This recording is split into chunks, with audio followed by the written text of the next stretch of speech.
Hi guys, welcome to Kodemine. Carry here. So today we're going to explain the two options, that is add shortcut to drive or move to trash option. Right? If I go into the file menu, there are two options, add shortcut to drive and move to trash. Right? So before starting the video, I just request to the new viewers, please subscribe my channel by clicking on the subscribe button below this video. Right?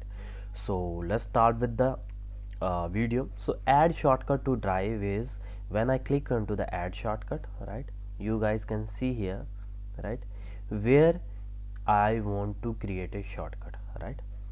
Means, for example, the your original file location will be somewhere else, but you can create a link of the file into your drive, into your computer, into your shared the file, the shared with me section or the start section, right.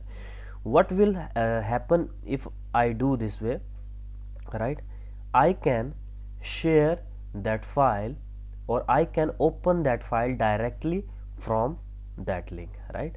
For example, I want to add, so I will directly click on to the add shortcut here, so my link will automatically add here, and if I click on that link, automatically I will be able to open this file, right. So this is a very simple option, so it is clear from its name that add shortcut here, right.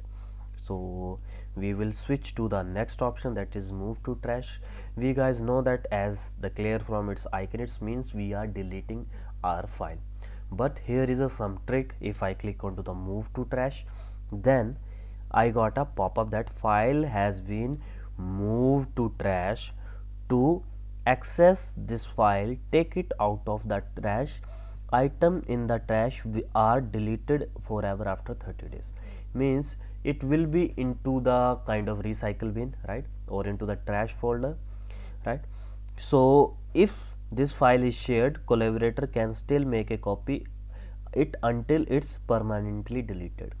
Means if I want to open this file again, I have to move it from the trash, right.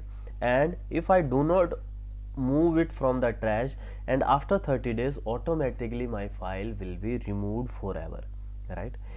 And the next thing is, if I have already shared this file with someone, so they guys can make a copy of this file until my file is not permanently deleted. Means the guys who are sharing this file, the guys can make a copy of this file within the 30 days, right. So they can save their file. So hope you guys understand. So right now I do not want to delete this file, so I am going to take out of trash, means cancel, go to dock home screen, right. So I am clicking here, take out of the trash. So this is the move to trash. So add shortcut I have already explained. So hope you guys understand this video. If you guys have any query, question, just comment into the comment box, right. And please do like, share, comment and give your views about the video, and please do subscribe our channel if you do not have. And thanks for watching. Have a very good day.